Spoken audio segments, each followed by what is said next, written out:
পশ্চিমবঙ্গের শিক্ষা ব্যবস্থায় চরম অব্যবস্থা। দেখুন, শিক্ষা হচ্ছে একটা জাতির মেরুদণ্ড। এক তো সমস্ত এই শিক্ষক নিয়োগে জালিয়াতি, স্টুডেন্টরা শিক্ষক পাচ্ছে না, শিক্ষকরা স্টুডেন্ট পাচ্ছে না, চাকরি চলে গেছে, এই বিষয়টা তো রয়েছে। তার উপরে জয়েন্ট এন্ট্রান্সের মতন একটা, যার যেরকম পরীক্ষার দিকে সমস্ত মেধাবী ছাত্রছাত্রীরা তাকিয়ে থাকে, সেই পরীক্ষার রেজাল্ট সময় বেরোচ্ছে না। তাহলে কয়েক লাখ হয়তো পরীক্ষা দেয়, তারা তাদের ভবিষ্যৎ তারা কি করছে, অন্য বিভিন্ন রাজ্যে যেতে বাধ্য হচ্ছে। বাকি সব জায়গার রেজাল্ট বেরিয়ে গেছে, সেখানে হয়তো ভর্তি শুরু হয়ে গেছে, পড়াশোনা শুরু হয়ে গেছে, এখানে জয়েন্ট এন্ট্রান্সের রেজাল্ট বেরোচ্ছে না, টাইম মতন বেরোচ্ছে না।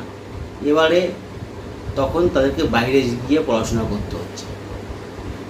সিদ্ধান্ত তো নিতেই হবে, কেননা এখানে হবে কি হবে না সেটা তো বোঝা যাচ্ছে না। সিদ্ধান্ত নিতেই হবে, অপারগ হয়ে লোককে বাইরে যেতে হচ্ছে।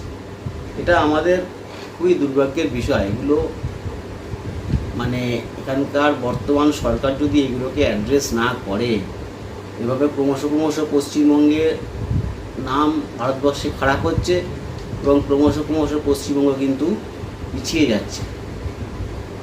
শিক্ষাই তো মূল জিনিস। এইটা সরকারের অবশ্যই সঠিকভাবে নজর দেওয়া দরকার, যাতে সময়ে সময়ে রেজাল্ট বেরোয়।